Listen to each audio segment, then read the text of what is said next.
एक समय थियो जब म पनि चाहन्थेँ कि त्यस्तै दुःख पाओस् उसले पनि जस्तो दुःख मैले पाएँ, त्यस्तै पीडा होस् उसलाई पनि जस्तै मैले खाएको थिएँ होइन।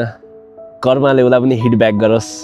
तर आज एक्लै पनि यो बाटोमा हिँड्दाखेरि होइन I feel nothing for them. केही छैन, न माया न घृणा न कुनै रिभेन्ज क्या, नथिङ। आज तर यही नथिङ नि आज सबभन्दा मलाई पिसफुल चिज लाग्छ जीवनमा क्या। यही केही नहुनु नि शून्यता, उनीहरूको लागि मेरो केही सोच छैन, यही मेरो सबैभन्दा पावरफुल चिज बनिएको छ अहिले। मैले रियलाइज गरेँ क्या, कसैसँग अझै त्यही टाँसेर बस्नु रिभेन्जमा होइन, उसलाई घृणा गरिराख्नु, र यो सोच भनेको फेरि अर्को एउटा बन्धन हो क्या। जस्तै अब उसको तिमीले होइन कुनै प्रकार धोका खाएर आयो, एउटा बन्धनदेखि छुटेर आयो, फेरि अर्को बन्धनमा बाँधिन जान्छौ, म त्यहाँ रिभेन्ज लिन्छु, त्यसलाई दुःख पाओस् भन्दै, त्यो फेरि अर्को बन्धन हो क्या। त्यसलाई म चाहन्न फेरि त्यो अर्को बन्धनमा बाँध्नु, किनकि डिजर्भ गर्दैन क्या। तिम्रो यति बहुमूल्य समय कसैको लागि खेर फ्याल्छ जसले तिमीलाई फ्यालिदियो, त्यसको बारेमा सोचेर बस्नु, त्यो समय उसले डिजर्भ गर्दैन।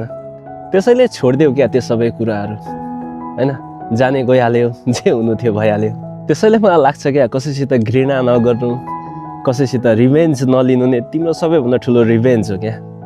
यसले तिम्रो समय बचाउँछ, तिमीलाई खुसी दिन्छ र तिमीलाई त्यो जालदेखि पनि मुक्त गर्छ जुन जालमा तिमी सोचेर पस्नु आँटेको थियौ क्या। तर यो तिम्रो एउटा फ्रिडम हो, स्वतन्त्र हो, र यही तिम्रो सबैभन्दा ठुलो जित हो क्या। त्यसैले यो पल यति मिठो रात बर्बाद नगर है त।